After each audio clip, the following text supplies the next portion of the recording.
Hey, good day. How you Dcal doing? Calloway. He always out of order. How y'all doing? I'm Aundra Bell, and we have a very, very, very special guest in the house today. And her name is Amina Matheny Willard. Yes. I know you may have seen her. I know you heard about her work because she do excellent work, and she's one of the best attorneys in this area. And I'm going to say that I'm going to go on record saying she's one of the best. There we go. And just to work with her and be around her, man, you will fall in love because it's nothing like her. And she believe in loving her people. And we're going to learn all about Miss Amina Matheny Willard. See, I said it. I got that from her. See, she said that so well, so I didn't caught on now. I know how to say it now. So, but yeah, she's one of the best attorneys here. And if you ever need her, her information is there. She's going to herself Commonwealth attorney. This is going to be next year. Yeah, I know next year. I won't say next year. Just get your stuff together, man. Get your stuff together. Take your time. And y'all might know the fella's talking too. He stays at the SPCA. He's how long you been a resident there, sir? Been a family member for years. Yeah, I don't know what kind of dog he is. Like a hound dog or something. But nah, that's Dcal. That's Dcal. But yeah, at the same time, we're here and we want to talk about Amina, and she's running for Commonwealth attorney. And actually, Amina is in the neighborhood now. She's out there now. And she defend her people. She love her people. And you know what, y'all? She love black men. Can you believe that? When everybody else hate us, she love us, and stepped up, and we'll tell you, hey, it's amazing. But I'm gonna step aside and I'm gonna let Amina, do a little talking, and so you can. Well, Amina, I want to say that we're happy to have you here. But first of all, we want you to do your special shout outs. Okay. So I want to give a shout out to my law firm staff, Amira, who is my twin sister. All right. As well as Tanisha and Joe. That's right. My husband Dennis and my two children, Jay and Detrell. All right. That's great. Yep. That UAB, do you have any special shout outs? Yeah. I'd like to shout out to SPCA for, letting us borrow this guy here today. I don't, thanks y'all, the Norfolk Zoo, because, he resides in both places. I mean, this guy's amazing. I don't know how you get around, but, yeah, definitely. But nah, I got shouts out. I want to give a shout out to my brother, Clayman. Happy birthday, man. I know you're getting younger, man. So, continue doing what you're doing, man, and getting around like you do, man. I want to give a shout out to his daughter, Nicole. She's been running with me all day long. She was earlier on our radio show, and now, she's around, but she's going to be a guest up here one day. And, she's turning 50. Nicole, happy birthday to you too. She turned 50 years old. You believe it or not, man, time fly, and one thing you can't get back is time. So when you're having time, have a good time. It's your life. It's all about that. So, and shouts out to Pop and Son, and shouts out to, I got soul. They got the food over there, man. It's amazing. And I'm not going to go into food today because I got into there early and I got hungry. So, we had to do a little pit stop to get something to eat. But, it's all good, though. But, yeah, but when you get a chance, I want y'all to go to I Got Soul. And it's soul food. And where's this location? It's in Norfolk, Norfolk, Okay. Virginia, right over by Jana. Okay. Yeah, it's on Virginia Beach Boulevard. So I just say over by Jana because everybody, it's the closest landmark that is a good landmark to, to let them know about.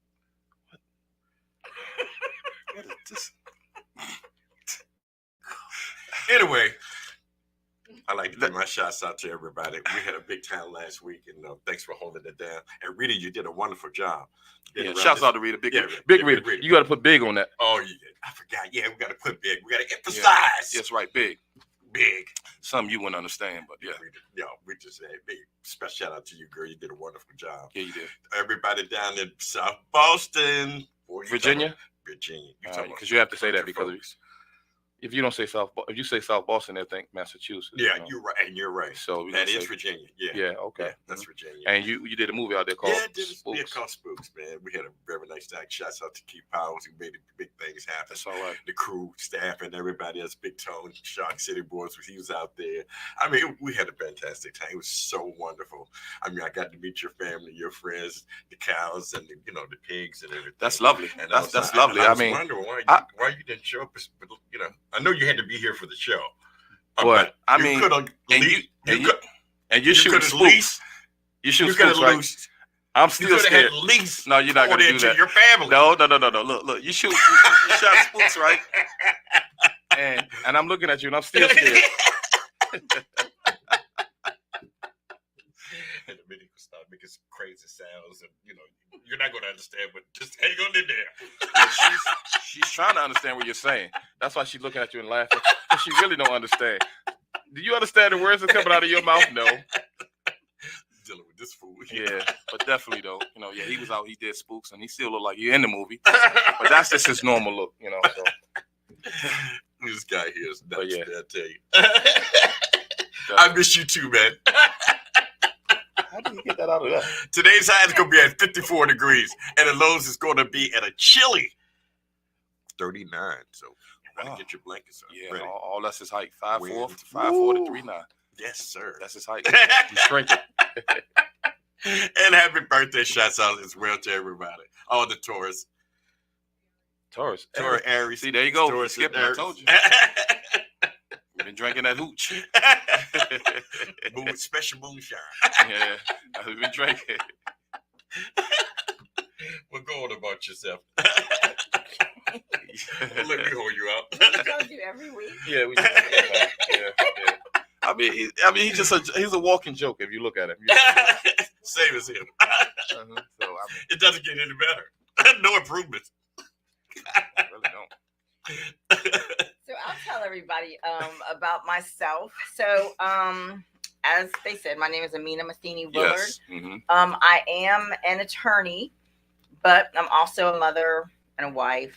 And I have a twin sister, so a sister as well. Wow. There's another you. Well, we're twins, but we're fraternal twins. I don't want to take the spotlight off of you, Amina. But Amira, she's she trains animals like in the circus and stuff. So you'll be perfect. He'll be perfect for her. She could train him. My sister, Yes. she was in Universal Circus. She's a tiger trainer. She Yes. Why you didn't get that gig? And she also worked for Ringling Brothers as well. Mm-hmm. As a matter of fact, she went to the circus. I went to law school. That's definitely. It was around the right. same time. Definitely. So that's what's up. Definitely. So yeah, and now she's my paralegal now. Yeah. Oh, okay. And I know what it takes for her to get off work, so I'm not going to go into that right now. But you told me she got to write like 100-page essay just to get off. So but you're the best boss ever. So I mean, if the other bosses did it, they would never get a day. I would never get a day off work because I would have to write the essay. And well, she always tells me, when she's going to take off. I was like, "Did you do the procedure?" She said yes, and I sent it to HR, which is herself. Yeah. She's You gotta love it. You gotta love it. That's what's up. But I can start with like what motivated me. I was going there, Amina. Okay. I think I know what questions to ask you. Yeah, I can answer any specific questions. See, this when you're a leader, this is what comes. You always thinking ahead, and that's Amina because she's actually the leader, and she just when she take control, get out the way. And let her do her thing because it's going to come, and that's just what it is. Because with working with her for how long have we been working together? I don't know. We've known each other for 2 or 3 years. Yeah, so we've been working together just that long. Because and the thing of it is, when I first met you, I was impressed because she told the chief of police how she actually felt. Wow. Yes. No, you did. And wouldn't back down. For nothing. And hey. You have to set. So okay. He has to set the scene. First, I didn't know him then. No, I didn't even know he was there. No. But they had a panel. Mm-hmm. The panel was the chief of police, the Commonwealth attorney. Mm-hmm. I think there was maybe a city council member or two. I think so. And someone invited me to be on the panel with these people. Mm-hmm. And when I walked in, I was like, "Are you sure you want me to be on this panel?" Because I'm not going to sugarcoat anything. Boy. So are you sure? They're like, yeah, go ahead and sit down. And I think the prosecutor, who I had run against, and I don't know if I may have been running against him at the time, or either I had just run against him. was talking about how crime had increased over the past 5 years. And then at that time, Chief Boone was talking about how they were going to bring in, to me, what it sounded like was the FBI. So then when I spoke, I said, okay, so Chief Boone has been chief for the past 5 years. The Commonwealth said crime has increased for the past 5 years. So how many people know people that can keep their job when they are failing for 5 years? Like, who does that? No. And if your job is to keep crime down, exactly, right, and that's what you've crime been paid is for too. Then why are you still here? And that's and she said those exact words to his face. She's not two-faced. She said it to his face, and she was talking about. She was talking to. I'm not gonna say about because they was there. She was talking to the Commonwealth attorney. She laid exactly what she just told us now. She told Chief Boone the same thing. Yeah, and they were talking about, it sounded like they were talking about bringing the FBI. And I was like, did anyone hear that it sounds like they're trying to bring in the FBI to police people that he's supposed to? Right. So anyway, that was the context of what happened. But they asked me to be on the panel. And they may have asked me to be on the panel because they thought that would cause me to embrace the panel members. Yeah, but I have nothing personal against them. No, you made that clear. Them, and I told Chief Boone, I don't have anything personal against you. You just should not be here. Get a different job. Yes, and she actually told him that. I mean, I was like, "Ooh, I love this lady here because she can speak what's on her mind." And how many people will do that? They'll get up there, like you said, they'll sugarcoat it. Yeah, and then they'll get behind the scenes and say something. But no, this was right in front of everybody. She said it. I was like, where did she get that boldness from? Well, but you have to and I've told him, I've had actual conversations. Like I sat down with him, so I don't even know I don't know what they thought I was going to do. Just the opposite on the panel, but you know she's what on the panel. She's gonna act like she's all part of this. Exactly. Backfire. Probably won't invite me. No, I don't think so, Mina. I really don't think so. No, like her. No, because she's gonna say what's on her mind. She's not the go along to get along type. But like I say, you're in the community and people see you. And they be like, when they see you on the Facebook and everything, and they be like, I know her. I'm like, yeah, you do know her. She's on TV. Always on TV. That's the attorney, the people's attorney, and she's there for us. So it's been people that say that for us, but when that TV go off, they go home. They don't care about what's going on in the neighborhood, right? Or who's getting killed, who's getting shot, and Amina stands up. She's always right there with us, and and she got a little buddy that I'm gonna say her friend, Rhoda, and she teaches Rhoda a lot, of course. Shouts out to you, Rhoda. But she teaches Rhoda a lot. That's why you hear her say allegedly, this is where she got the word from. Because you just can't go around saying that people has done something. You have to say allegedly, so because you don't know, and nobody really know the whole story. So you don't want to get sued for defamation if you're wrong. I told you will get sued. Believe that. And that's why I said it that way, so you could break it down to the people and have them understand. Yeah, there you allegedly. Go. So when you hear that someone has done something, just like when someone's charged with a crime, just you don't say that they committed this crime, but they allegedly committed the crime. So that's the belief, but it's not like concrete. So you can that word will help you a lot. Yeah, keeps you from getting sued, right? Yep. So allegedly. What allegedly about Sean Puffy Combs? I don't even know what to say about that. I don't either, but it's open, so I really didn't want to go there. The allegations are very disturbing. Very, very. And I don't really follow him enough to know to even have an opinion. I don't either. Thank you.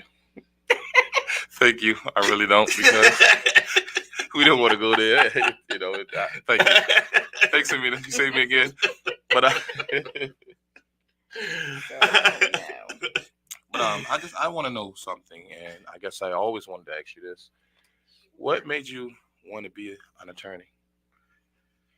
So, I guess the catalyst, the main thing is I lived in I lived in Pittsburgh, Pennsylvania. I've lived a lot of different places. Because my mother moved us around a lot. She is not in the military. That's always what people ask. But okay. I was in Pittsburgh, Pennsylvania, and I was watching a documentary about a guy who had been in prison for about 20 years. Excuse me. He was serving, I don't know if he had served half of the sentence, but he had a lot more time to serve. And he ultimately ended up getting out because they had, I guess, new technology that allowed them to test the DNA that they had collected that they couldn't test before. He was not guilty. And so that bothered me because, you want some water? Yes. I think there's some in the refrigerator. That bothered me because I was very concerned that he had spent 20 years in prison for something that he didn't do. Yeah. And so I decided at that time that I wanted to help people become a defense attorney. I didn't feel like anyone should serve any time for crimes that they didn't do. And that made me decide to start looking into the law and start focusing on how to become a lawyer. And I realized I had to finish school and then go. So after I finished school, you go to graduate school, 4 years of college. I got my bachelor's, and then law school is 3 years. So you've been putting into work. Yeah. So I figured out, what I needed to do in order to get that done. And I started to pursue that. And that's what I've been, doing. And I've been practicing now for 24 years. And I absolutely love it. So I wouldn't trade that for the world. So that's what got me started on that path. That's a lot of time. A lot of energy. I don't know if I could do it. And I can tell all of you also when I started law school, my son was 2 years old. So I would take him to school with me. Is that a caller? You got a caller. Hold on just 1 second. That sounds like an old fashioned. Yeah. Hello, caller. How you doing? What's your name? Where you calling from? That's Bill. I'm Bill. I'm calling from Norview. Wow, man, Bill. How you doing, sir? Hi, brother. How about yourself? Good. You and Miss Sandra Brown are sounding great on the line, sir. Thank you, sir. Thank you, sir. Y'all need to keep up the good work and get some more programs going. All right. We appreciate that. Yeah. Yes, sir. So how's your day going, Bill? Going good. The weather's good. No problems. Okay, that's great. Y'all sound like y'all having a good day so far. Yes, yes, we are. We will be here talking with the all-time favorite, our favorite attorney here. Yeah. Is there any other questions that you might want to ask her? No, sir, not really. No, sir. No, sir, not really. I try to stay away from lawyers. I get too much trouble. Well, Bill. Have a good day, and I will leave on that note. Okay, Bill. All right, Thanks a lot for calling, Bill. Take care. Have a good weekend. Sir. All right. Listen, on that note, no. Yeah. Bill gave a name that ain't even up here. Sandra Brown. Who's that? We looking around like, who's Sandra Brown? You said what now?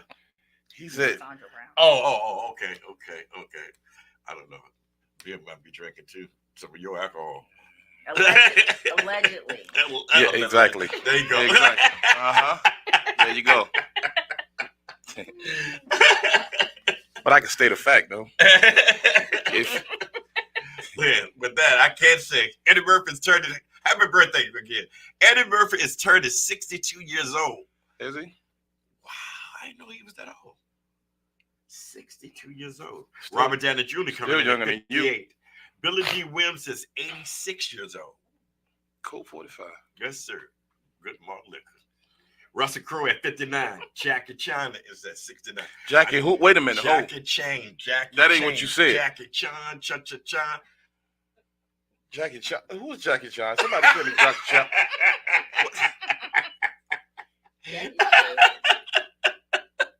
He's always got correct. I know it, right? Jackie Chan. What the? I told y'all you can read. Y'all keep messing with it. But it's okay, though. I understand. Oh, you terrible man. All right. But I mean, it's been a long road. 24 years 24 in years. law.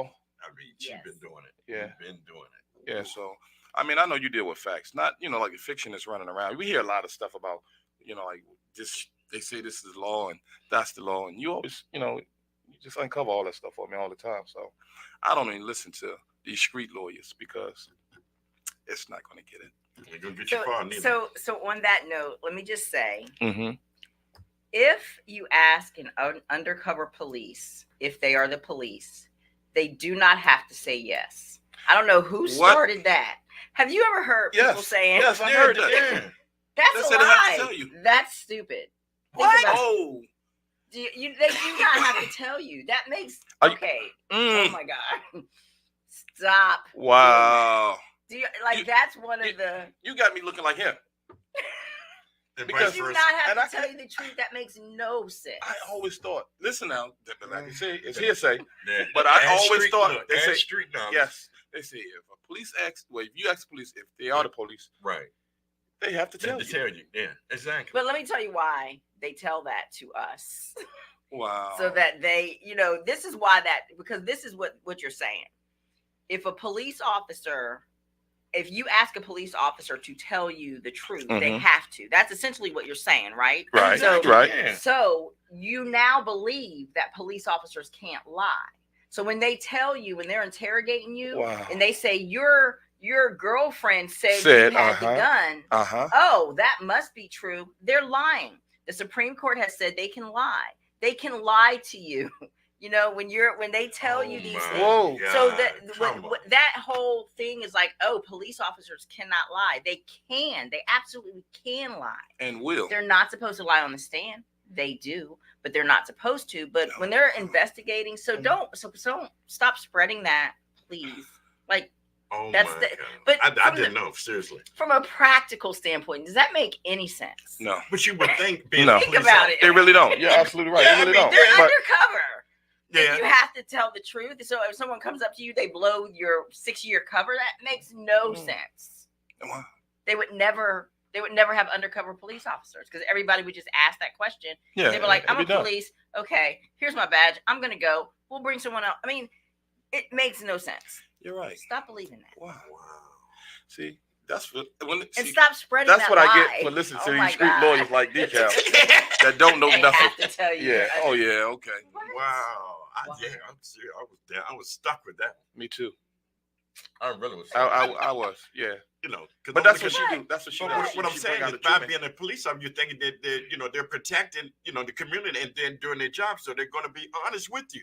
But then they're not being honest with you. Yeah, and what that does is it makes us believe that police have to be honest, and they absolutely do not. They are permitted to lie. They go to school and train and learn how to lie so that they can get either real confessions or false confessions from you. Because here's their favorite line. We want to know your version of what happened. We don't want to think you're a cold-blooded murderer. We know it was an accident. You tell us what happened. Yeah, you tell us. Oh, yeah, they're right. They care about me. Really, people? Really? They care about me, but they're shooting our brothers in the back. So really, easily. Now, but they care, and they're not going to lie. Does that make any? Okay. None at all. But again, true or false? Now, help me with that. Since we're on that, can they question the youth? Yes. So police officers can question children. They don't need a parent around without their parents present. Are you serious? Yes. There is no law that says they cannot question children without their parents present. And they oftentimes do. But they're kids. It doesn't matter. They can say anything. And they do. Yeah. And then that's how we have the school to prison pipeline. Because they're questioning your children. And so this is the bad thing about that. Parents are at home, like if something happens, they're going to call me first before they talk to my kid. So they don't prepare their kids. I have a video out now where I'm telling people, prepare your kid. When they're going into the principal's office and the principal says, tell us what happened, the children, you need to prepare your children to say, I don't want to make any statements and I don't want to write anything down. They cannot force them to do that.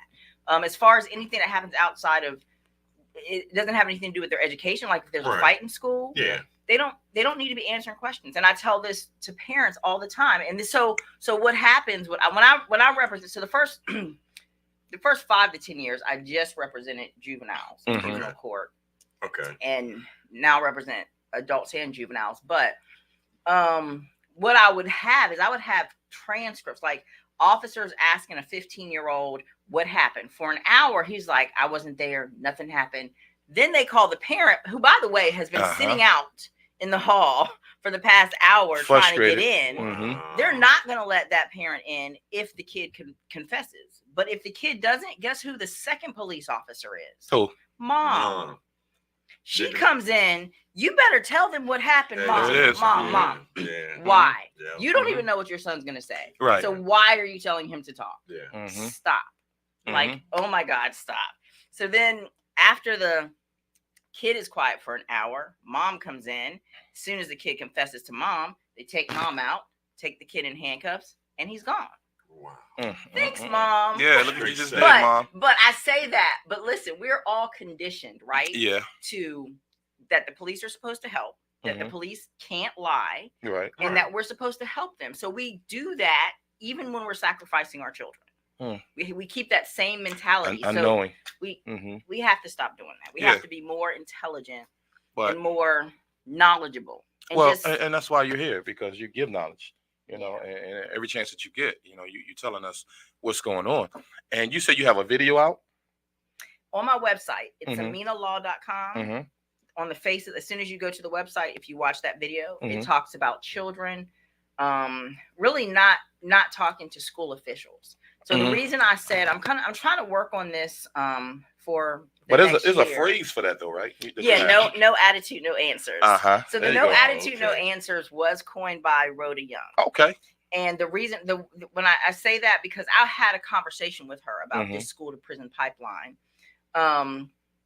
And she talked to one of my clients' mothers about it on one of her podcasts. And while she was talking, she was like, no attitude, no answers. Don't say anything and don't get smart about it. Well, there you go. And so I was like, that's a perfect phrase that people can use. Children can remember that. So it, you know, and one of the things I'm teaching, it's counterintuitive, because it's like we should always listen to the guidance counselor, listen to the principals, do what they say.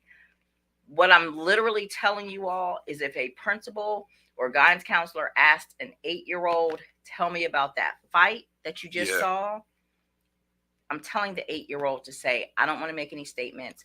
I don't want to write anything down. So that is counterintuitive, because it's like telling them to disobey authority, but in a nice way. And it really is. Like it's something that you have to kind of wrap your mind around, because if a principal comes, parents would like to think if a principal starts questioning your child, that your child will be cooperative and tell them everything they want to know.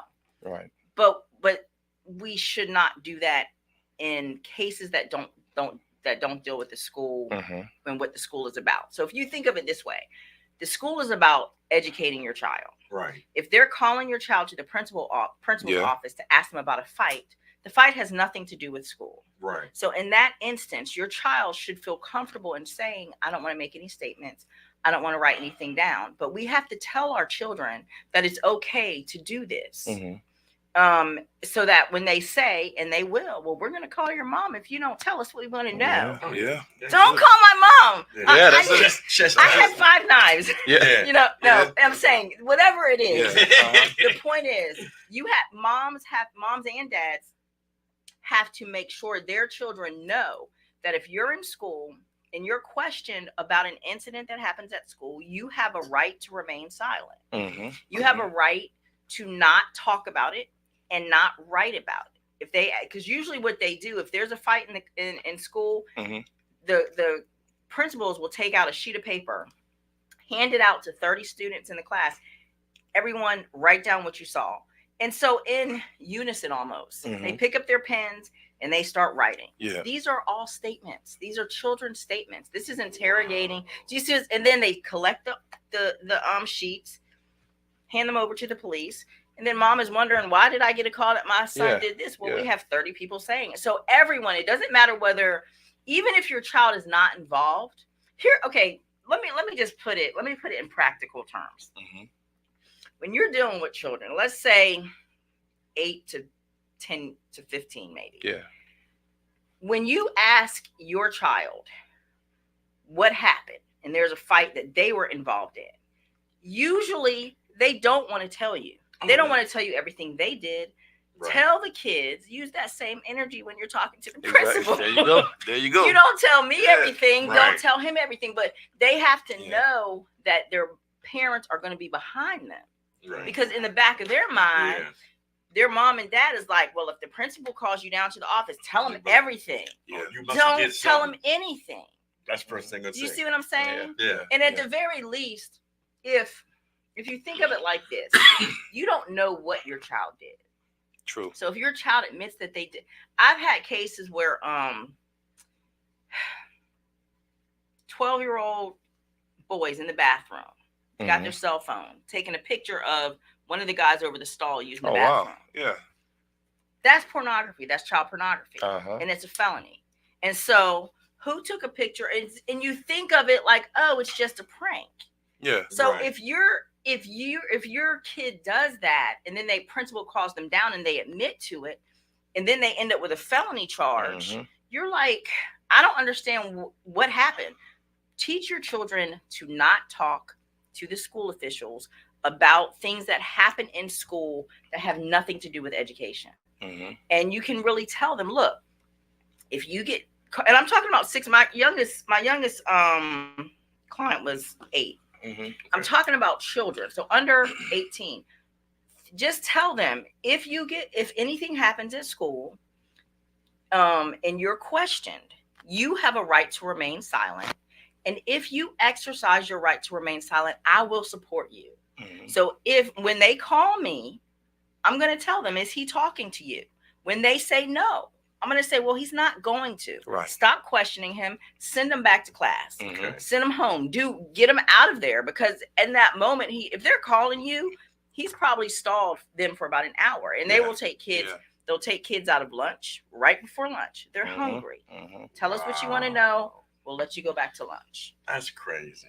They'll take them right before the right for the bus stop. So just tell what you can tell your young children is, if you do not feel comfortable answering questions, you don't have to answer the question. Just politely say, that's where the no attitude, no answers come from. Right. Politely say, I don't want to talk about it. I don't want to write about it. And so just tell them if you don't feel comfortable, and they'll know. Kids know. Oh, yeah. Okay, the principal's asked me something. I don't want to talk about it. They will say, okay, well, my mom said I don't have to talk about it, and I don't have to write about it, and I don't feel comfortable right now. And then that's teaching them. So you don't have to use big words like you have a right to remain silent. Just tell them, if you don't feel comfortable, I'm going to support you. I'm going to back you. So if they call me, I've got your back. And just let kids know that. And they'll do it. They'll probably do it when they should, They actually where's will. your essay?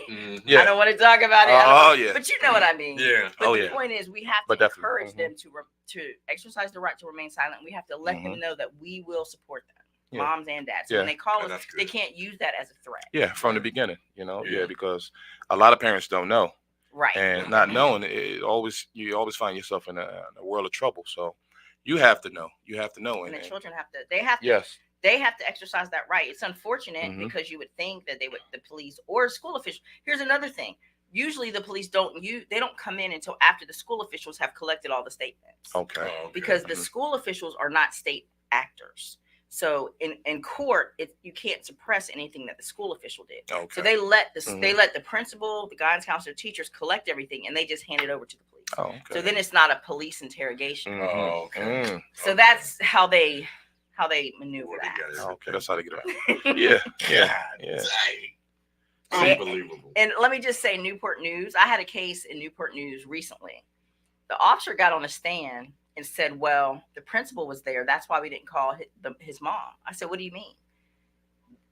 Newport News told us that as long as the principal's in the room, we can question kids. Oh, wow. I said, really? Wow. I got a FOIA request. I did a FOIA request after that case. There is a memorandum of agreement where the Newport News Newport News Public Schools has an agreement with the schools that officers can come in and question the children as long as a school official is present, and they don't have to call the parents. Oh, wow. So I'm guessing, and let me say that this is a 2-sentence line in a 20-page memorandum of understanding.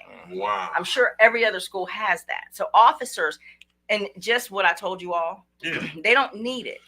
So legally, they have this memorandum, and the police rely on it. But even without it, they can still question your kids. So I'm not saying that they need this memorandum to question your kids. What I'm saying is that the school is supporting police interrogation without parents being present, and they're doing it in writing. That's not good. And parents don't know. Yeah. Exactly, because we have to tell our children. Exactly. So we have to talk to our children. We really do. We really do. And I tell people, if they want to do confessionals, go to your priest, not the police department. Well, I'm sorry, he said it's not going to go anywhere. All right. Y'all can follow us on Reality Podcast on YouTube channel, SKST Radio. Work podcast. I'm sorry, y'all. Like and share and subscribe. All right. So I guess we're gonna go to a commercial now.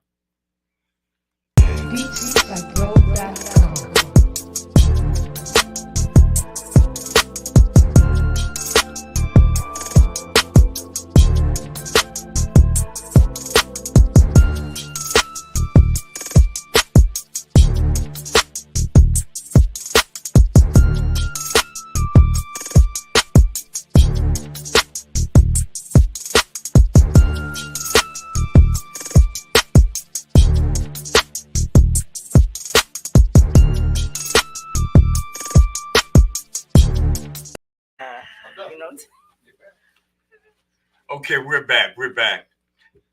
Hey, we have a guest here with us. And your name? Nicole Wilson. Miss Wilson, Nicole Wilson.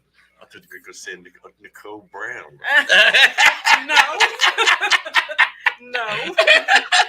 Not at all. Nicole, tell us a little bit about yourself.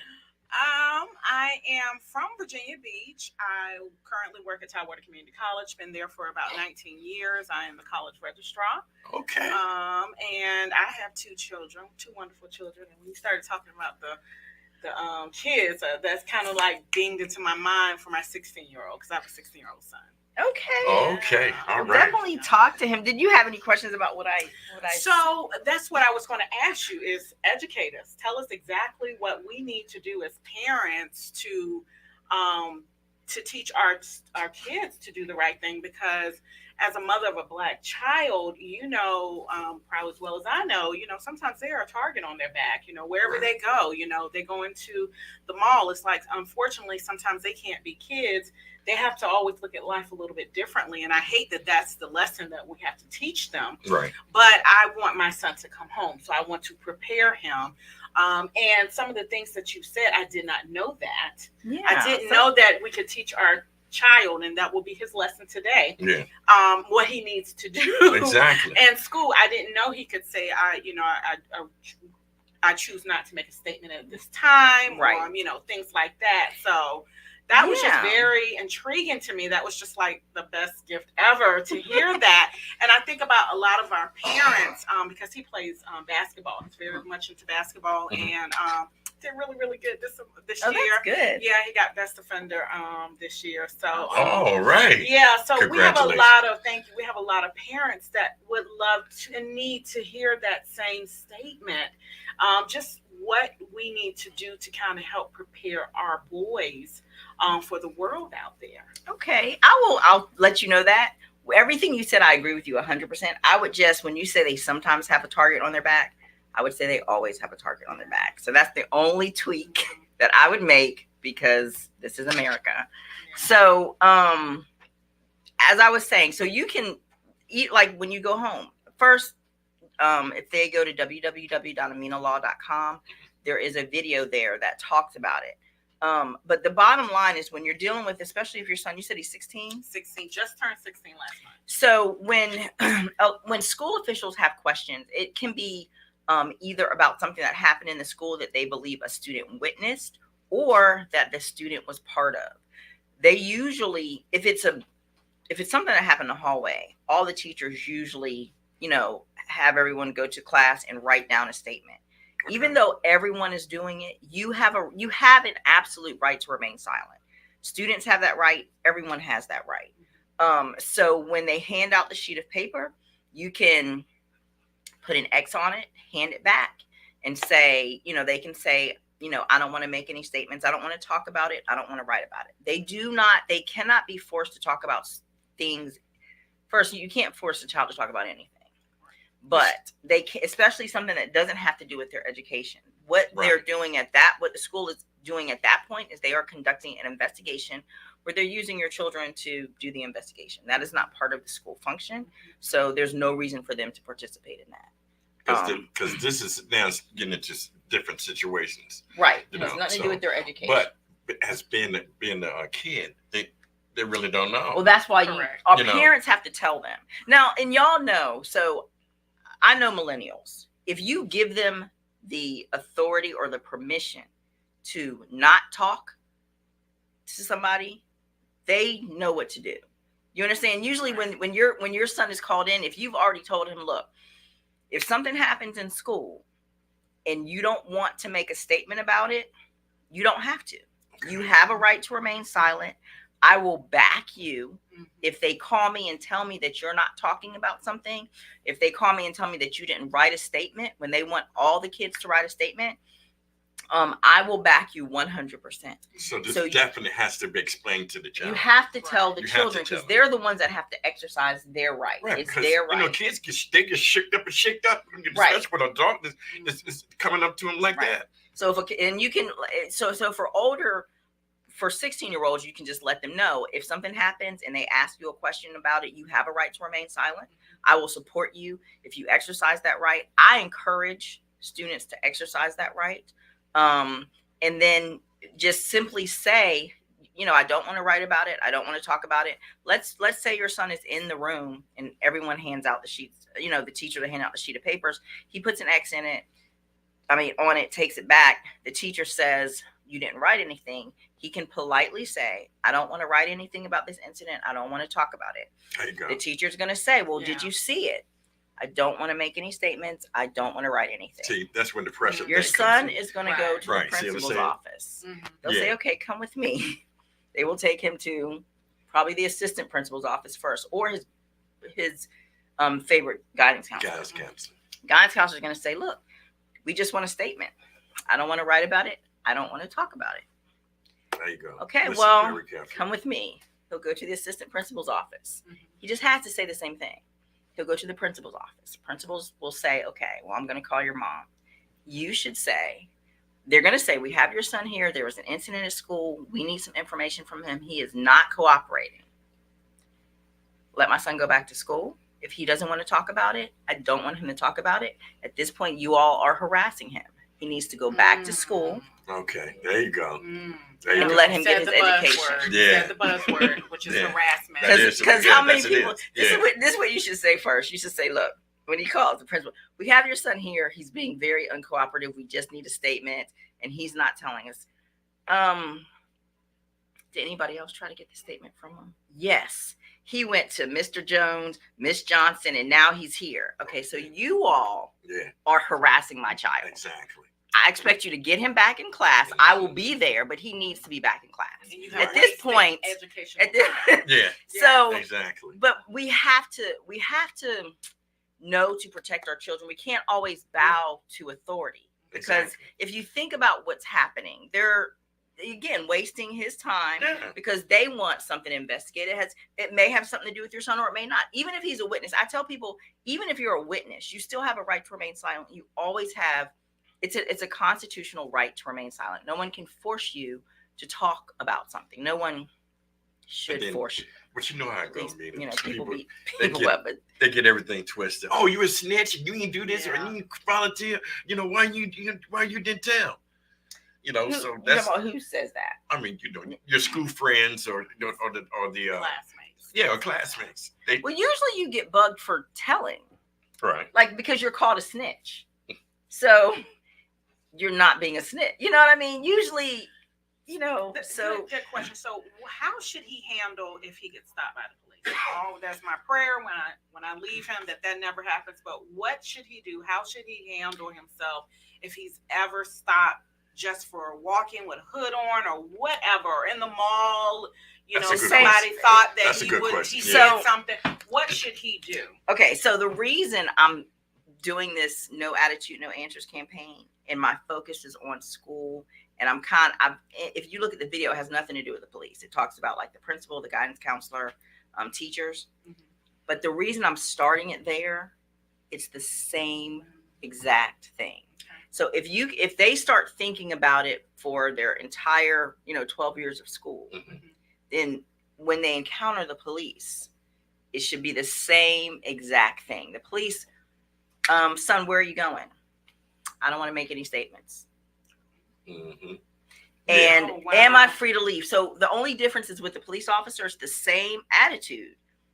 Am I free to leave? If the officer doesn't have anything to hold him on, the officer should say yes. Officer's not going to say yes. Don't go to say. They're not going to say. He's not going to have anything to hold him on. But now your son has not done what he's asked him to do. Correct. He's not going to. So I don't want to make any statements. Am I free to leave? No. Where are you going? I don't want to make any statements. Okay. So it's the same. So I'm starting it because now I want to be called. At this point, I want him to pick up the phone. I want to be on the line. I want to hear everything. So again, what can he do? Because if that's the statement he makes, and then I've told him he can't make any sudden moves, things like that. Because again, my fear is him not coming home. So put his hands what up. Can he do? Because I need to be involved at this point. I need. Yeah, he's not going to be able to call you. But let me tell you something. I'm going to tell you something. If he gets approached by the police, tell him to put his hands up. This is a sign of surrender. Okay. Let me tell you what's going to happen when he does that. I don't want to talk. I don't want to say anything. I don't want to answer any questions. I don't want to make any statements.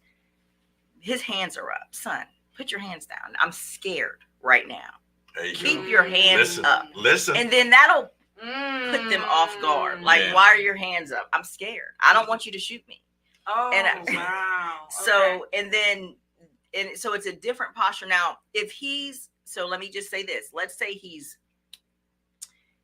I know in Virginia Beach, this is what I usually tell people for the police. In Virginia Beach, they have when you go on the beach, there is a code section that says you have to identify yourself. If a police officer, I know it's a Virginia Beach thing. I don't know what other cities it's in. Wow. Yeah, but if you're on the ocean front and the police officer asks you for your name, I usually tell people in that situation, give them your name, your social security number, your date of birth. That's Hold it. up. Whoa. That is that's a lot of information. They will ask you for that. Name, social security number, and date of birth, and that's it. So in Virginia Beach on the ocean front, you are required to identify yourself. There are, I don't know what the other cities. If they ask you your social. That's deep. That's getting real personal. So like I said, and what if he doesn't know it? If he doesn't, that's fine. Okay. But there are situations where, sometimes when the police are doing, a traffic stop. Let's use a traffic stop. I don't know if he's driving, but let's say if he's pulled over, you do have to give your license. Right. So the information, if you think about it, the information that's on your license and your registration. Okay. But when a police officer asks, where are you going? I don't want to make any statements. Why don't you want to make any statements? I don't want to make any statements. Why were you driving so fast? I don't want to make any statements. Okay. Is there anything in your car? I don't want to make any statements. You don't have the right to search my car. Because see, when you start exercising your rights, police are usually, they put off guard because they don't expect to exercise their rights. Yeah. And then they get oh, he thinks, look, and you can be, it doesn't matter how, so officers are going to be rude sometimes. And they're going to yell and they're going to be rude. You should not change your demeanor. Mm-hmm. Give me your license or not. No, tell me where you're going. Tell me where you're going. I don't want to make any statements and talk slow. So this is another thing I told people. When you talk really fast, it seems like you're being aggressive. But if you slow down your words when you talk and the tone, it seems like right. So when you talk to a police officer, just make sure you're talking very slow. And do you see the difference? Yeah. So talk very slow and soft and say, officer, I don't want to make any statements. I don't want to give you any more information. You have my Right. license, you have my registration. I'm not giving you any more information.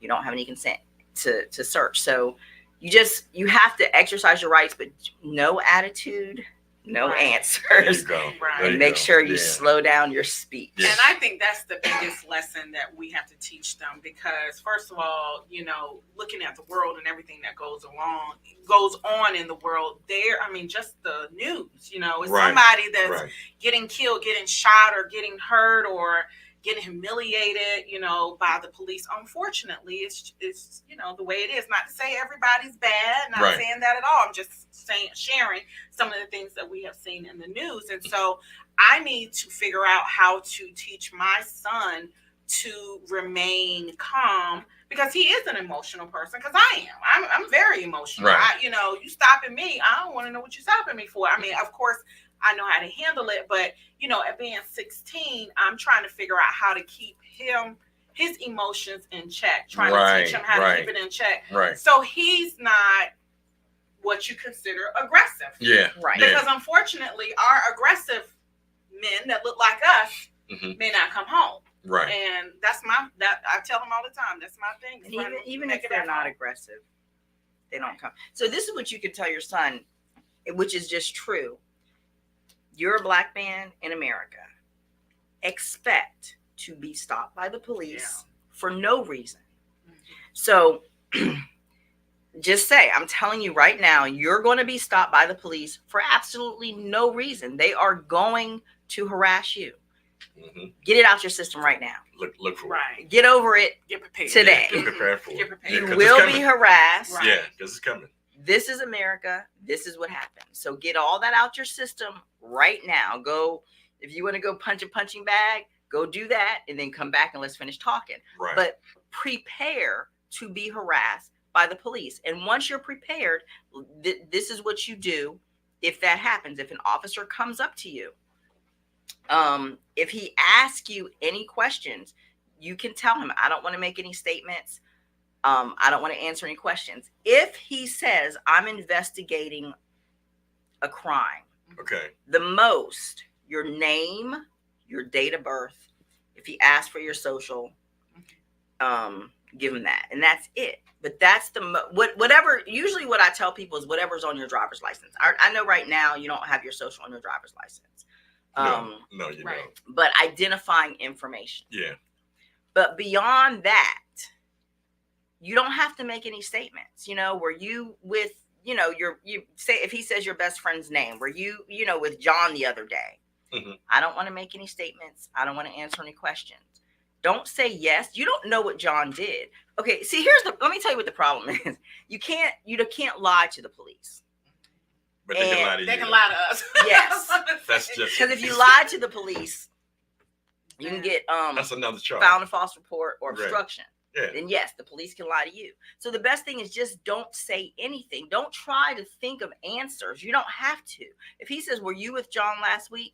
Don't think about whether you with John. It doesn't matter. Right. I don't want to make any statements. Right. And I'm not making any statements about it. So that's not lying. Yeah. It's just saying, You I'm just not don't going to make- talk about it. Exactly. Well, Exactly. do you understand what I'm saying? Yeah. We need to take this on the road. This- I mean, this this is needs to definite. be heard across America. I mean, just in our 7 You cities, just, Yeah. it really needs to be heard, because Very viable you have information. just really educated me. I mean, I knew about the things that I wanted to share and teach to my son, but it's different when coming from a legal standpoint. I mean, you have given me a just totally different view, which he will Better hear perspective. tonight. Yeah. He will Yeah. hear tonight and consistently hear over and over again. And I know there are so many parents like myself that will want their kids to hear the same thing. Because I think Right. you made a good point when you Right. said, be prepared to get stopped by the police. yeah. Whether it's going now, to happen. 5 years from now, but get prepared for that. That's right. And another thing, when I said if he's walking, always put his hands up, make sure they can see your hands. If a police officer is coming up to you and you're pissed, you've got your hoodie on and you've got your hands in your pocket, take them out and tell them. If your hands are in, first, they're going to tell you to take your hands out their pocket. Oh, yeah. But if they do, take your Yeah, take hands note of out of that. your pocket and you Very can put them important. up. Yeah. And you put them up in this fashion, and so they can see that there's nothing in your hands, because the first thing they're going to say, we couldn't see his hands, we thought he had a gun. Don't let them do that. So make sure they can always see your hands. And the goal is really to walk away from these, racist police encounters. You can get as angry as you want, just don't show it. Yeah. Deal with it after you've walked away. You know what I'm saying? Right. So just you prepare them. Every Black male should be prepared to be encountered by the police. I would start at age 6. That's where I would start talking to children. Wow. They just need to be prepared for it. It's going to happen. This is how you walk away from it alive. Wow. Make sure you slow down your speech. Even if you think you sound like a retard, just make sure. Slow down your speech. Like Angelo. He's retarded. We know what you meant. And he's slow, So but slow down. There's this one guy that said he puts glasses in the car, eyeglasses.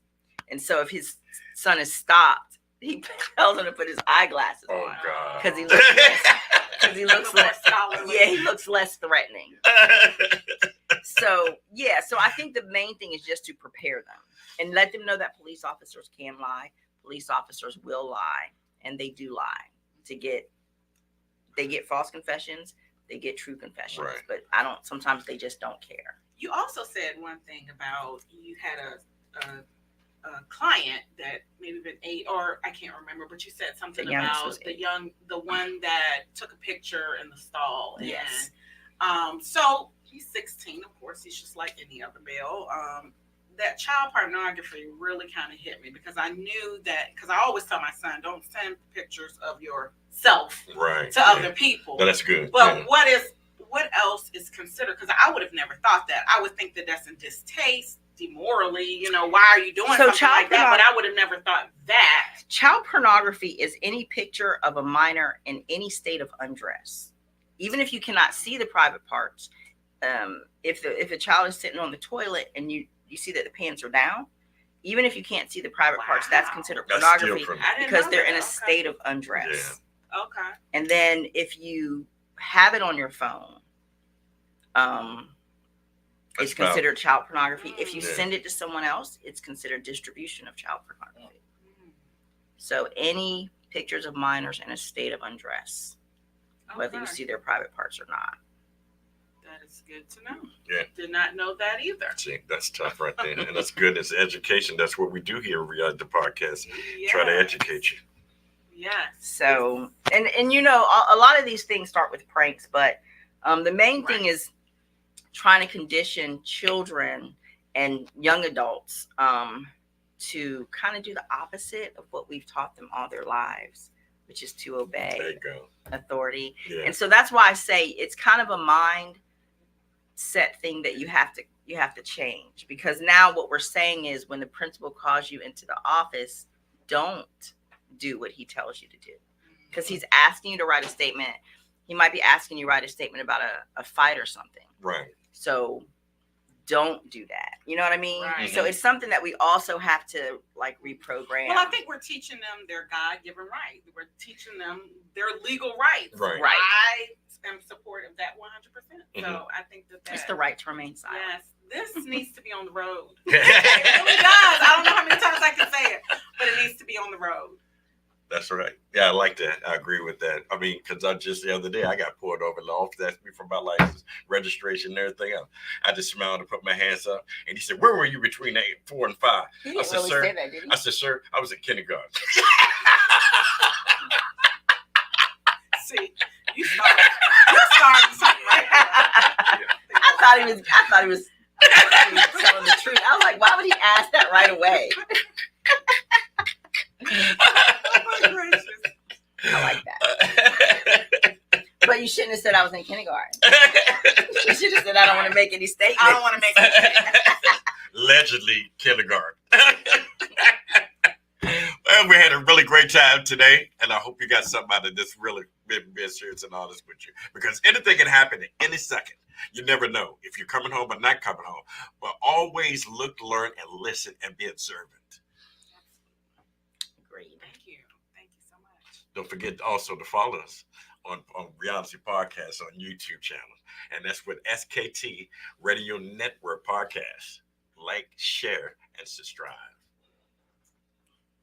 Be smart and stay safe.